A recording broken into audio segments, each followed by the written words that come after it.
ನಮಸ್ಕಾರ. ರಿಪಬ್ಲಿಕ್ ಕನ್ನಡದ ಮುಖಾಮುಖಿ ವಿಶೇಷ ಕಾರ್ಯಕ್ರಮಕ್ಕೆ ಸ್ವಾಗತ. ನಾನು ಸ್ಮಿತಾ ರಂಗನಾಥ್. ಇವತ್ತಿನ ಮುಖಾಮುಖಿ ಕಾರ್ಯಕ್ರಮದ ವಿಶೇಷ ಅತಿಥಿಗಳು ಜೆಡಿಎಸ್ನ ಯುವ ನಾಯಕರು ನಿಖಿಲ್ ಕುಮಾರಸ್ವಾಮಿ ಅವರು. ನಮಸ್ಕಾರ, ಕಾರ್ಯಕ್ರಮಕ್ಕೆ ಸ್ವಾಗತ. ಈಗಷ್ಟೇ ಬಿಡದಿ ಪಾದಯಾತ್ರೆಯನ್ನ ಮುಗಿಸ್ಕೊಂಡು ಬಂದಿದ್ದೀರಿ. 3 ದಿನ ಅನ್ಕೊಂಡಿದ್ರಿ, 2 ದಿನ ಕಟ್ ಆಫ್ ಆಯ್ತು. How do you rate this sir? Successful ಅನ್ಕೊಂಡಂಗ ಆಯ್ತಾ, ಅನ್ಕೊಂಡಿದ್ಕಿಂತ ಅದ್ದೂರಿಯಾಗಿ ಆಯ್ತಾ, ಅಥವಾ ಅನ್ಕೊಂಡಿದ್ ಮಾಡ್ಲಿಕ್ಕೆ ಆಗ್ಲಿಲ್ವಾ? How do you rate this? ಮೊದಲನೇದಾಗಿ ಮೇಡಮ್, ಈ ಪಾದಯಾತ್ರೆಯ ಅವಶ್ಯಕತೆ, ಅಗತ್ಯತೆ ಮತ್ತು ಅನಿವಾರ್ಯತೆ ಸೃಷ್ಟಿ ಮಾಡಿರ್ತಕ್ಕಂಥದ್ದು ರಾಜ್ಯ ಸರ್ಕಾರ.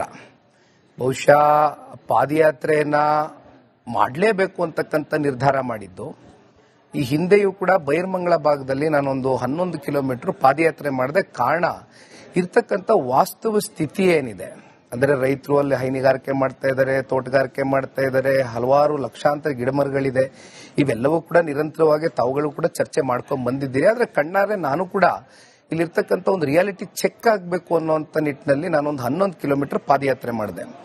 ಆ ಸಂದರ್ಭದಲ್ಲೂ ಕೂಡ ನಾನು ಸರ್ಕಾರಕ್ಕೆ ಒಂದು ಮಾತನ್ನು ಹೇಳಿದೆ, ಈಗಲಾದರೂ ಕೂಡ ಕಾಲ ಮಿಂಚಿಲ್ಲ. ಬಿಕಾಸ್ ಇವತ್ತು ನನ್ ಕೇಳಿದ್ರೆ ಹೆಚ್ಚು ಕಮ್ಮಿ 520 ಡೇಸ್ ಆಗಿದೆ.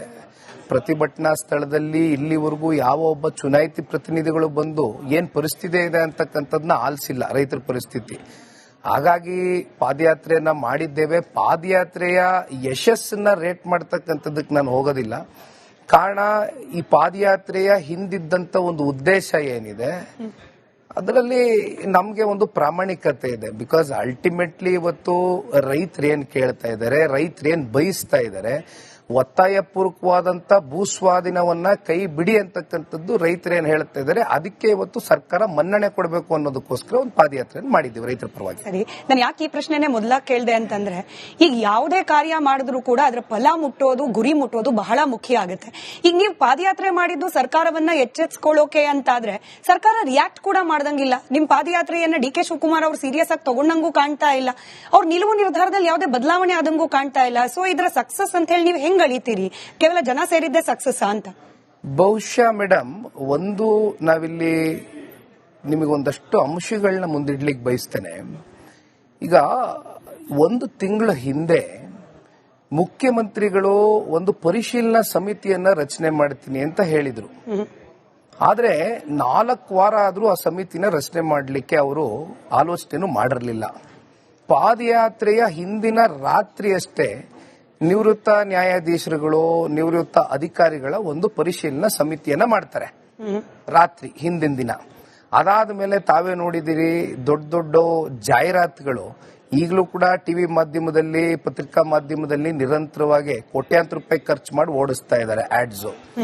ಜೊತೆಯಲ್ಲಿ ಅಲ್ಲೆಲ್ಲೋ ಹೋರ್ಡಿಂಗ್ಗಳು, ನಮ್ಮನ್ನ ತೇಜವಧೆ ಮಾಡತಕ್ಕಂತ ಹೋರ್ಡಿಂಗ್ಗಳು ಹಾಕಿದ್ದಾರೆ. ಅಷ್ಟೇ ಅಲ್ಲ, ಮುಖ್ಯಮಂತ್ರಿಗಳು ಸ್ವತಃ ಬಂದು ಕೂತು 2 ಕೋಟಿ ಪರಿಹಾರ ಕೊಡ್ತೀನಿ ಎಕರೆಗೆ ಅಂದವರು ಏಕಾಏಕಿ ಅದನ್ನ 3 ಕೋಟಿ ಕೊಡ್ತೀನಿ ಅಂತಕ್ಕಂತ ಆಫರ್ ಮಾಡ್ತಾರೆ. ಇವೆಲ್ಲ ಅಂಶಗಳು ನೋಡಿದಾಗ ಈ ಮಧ್ಯೆ ಆಗದೆ ಇರತಕ್ಕಂತ ಪರಿಣಾಮಗಳು, ಪಾದಯಾತ್ರೆಯ ಎಫೆಕ್ಟ್ ನಂತರವೇ ಇವೆಲ್ಲ ಆಯ್ತು ಅಂತಕ್ಕಂಥದ್ದು ಬಹುತೇಕರ ಒಂದು ಒಪಿನಿಯನ್ ಆಗಿದೆ. ನಿಮ್ಮ ನರೇಟಿವ್ ಅಲ್ಲಿ ಅಥವಾ ನಿಮ್ಮ ದೃಷ್ಟಿಕೋನದಲ್ಲಿ ನೋಡಿದ್ರೆ ಅದು ಸರಿ ಅನ್ಸ್ಬೋದೇನೋ. ಬಟ್ ಇನ್ ಕೆಲವರ ದೃಷ್ಟಿಕೋನದಲ್ಲಿ ಹೆಂಗೆ ಅಂತಂದ್ರೆ, ಸರ್ಕಾರ ಅಡಮೆಂಟ್ ಇದೆ, ಹಠಮಾರಿ ಇದೆ. ಡಿ ಕೆ ಶಿವಕುಮಾರ್ ಅವರು ಯಾವ ಕಾರಣಕ್ಕೂ ಪಾದಯಾತ್ರೆ ಆಗ್ಲಿ ಮತ್ತೊಂದಾಗ್ಲಿ ನಾನು ಈ ನಿಲುವಿಂದ ಹಿಂದೆ ಸರಿಯೋದಿಲ್ಲ, 2.5 ಇದ್ದಿದ್ದು 3 ಕೋಟಿ ಮಾಡ್ತೀನಿ, ಅಡ್ವರ್ಟೈಸ್ ಕೊಡ್ತೀನಿ, ಏನೇ ಮಾಡ್ತೀನಿ, ಬಟ್ ಬಿಡದಿ ಟೌನ್ಶಿಪ್ ಮಾಡೇ ಮಾಡ್ತೀನಿ. ಡಿ ಕೆ ಶಿವಕುಮಾರ್ ಹಠ ಮುಂದುವರಿಸಿದ್ದಾರೆ ಅನ್ನೋ ರೀತಿಯಲ್ಲೂ ಕಾಣ್ತಾ ಇದೆ. ಮಾನ್ಯ ಮುಖ್ಯಮಂತ್ರಿಗಳಿಗೆ ಈ ಯೋಜನೆ ಒಂದು ಪ್ರತಿಷ್ಠೆ ಆಗಿದೆ. ಜೊತೆಯಲ್ಲಿ ಒಂದು ರಿಯಲ್ ಎಸ್ಟೇಟ್ ಕಮರ್ಷಿಯಲ್ NDVR ಆಗಿ ಇದನ್ನ ಅವರು ತೆಗೆದುಕೊಂಡಿದ್ದಾರೆ ಹೊರತುಪಡಿಸಿ ಬೇರೆ ಇನ್ನೇನು ಅವ್ರ ಕಣ್ಮುಂದೆ ಇಲ್ಲ. ಯಾಕೆಂದ್ರೆ ಡೆವಲಪ್ಮೆಂಟೇ ಮಾಡಬೇಕು, ಸಿಟಿನೇ ಕಟ್ಟಬೇಕು, ಸ್ಮಾರ್ಟ್ ಸಿಟಿನೇ ಸ್ಥಾಪಿಸಬೇಕು ಅನ್ನೋದಾದ್ರೆ, ಬಹುಶಃ ತಮಗೆ ಗೊತ್ತಿದೆ, KRDBನಲ್ಲಿ ಲಕ್ಷಾಂತರ ಎಕರೆ ಲ್ಯಾಂಡ್ಗಳು ಇವತ್ತು ಈಗಲೂ ಕೂಡ ಯುಟಿಲೈಸ್ ಆಗದಿರ ಹಾಗೆ ಉಳಿದಿದೆ. ಈಗ ಎಲ್ಲಿ ಬೇಕಾದ್ರೂ ಮಾಡಬಹುದು. ನೀವು ಸಿಟಿನ ನೀವು ಫಲವತ್ತಾದಂತ ಭೂಮಿಯನ್ನೇ ಆಯ್ಕೆ ಮಾಡಿ ಮಾಡಬೇಕು ಅನ್ನೋದೇನಿಲ್ಲ. But the real fact of the matter is, ನಾನು ಮೊದಲನೇ ದಿನದಿಂದಾನು ಹೇಳ್ಕೊಂಡು ಬಂದಿದ್ದೇನೆ, ಕನಿಷ್ಠ ಪಕ್ಷ 33 ರಿಂದ 35 ಸಾವಿರ ಕೋಟಿ ಅಂದ್ರೆ ನಾನು ಸ್ಟೇಜ್ ವೈಸ್ ನಿಮ್ಗೆ ಹೇಳ್ತಕ್ಕಂಥದ್ದಾದ್ರೆ ಯಾವ ರೀತಿ ಅವ್ರು ಮಾರಾಟ ಮಾಡ್ತಾರೆ ರಿಯಲ್ ಎಸ್ಟೇಟ್ ಅಲ್ಲಿ ಅಂದ್ರೆ, ಬಹುಶಃ ಅದರ ಡಬಲ್ ತ್ರಿಬಲ್ ಹೋಗಬಹುದು. ಆದ್ರೆ ನಾನು ಮಿನಿಮಮ್ ಇಟ್ಟು ಹೇಳ್ತಾ ಇದ್ದೀನಿ, 33 ಸಾವಿರ ಕೋಟಿಯಷ್ಟು ಲಾಭದಾಯಕವಾದಂತ ರಿಯಲ್ ಎಸ್ಟೇಟ್ ದಂಧೆಗಷ್ಟೇ ಇವತ್ತು ಮಾನ್ಯ ಮುಖ್ಯಮಂತ್ರಿಗಳು ಕೈ ಹಾಕಿದ್ದಾರೆ ಹೊರತುಪಡಿಸಿ ಇಲ್ಲಿ ಯಾವುದೋ ಅಭಿವೃದ್ಧಿ ಮಾಡ್ತೀನಿ ಅನ್ನೋದು ಮತ್ತೊಂದು ಇದ್ಯಾವುದು ಕೂಡ ಅವ್ರ ತಲೆನಲ್ಲಿ ಇರ್ತಕ್ಕಂಥ ವಿಚಾರ ಅಲ್ಲ.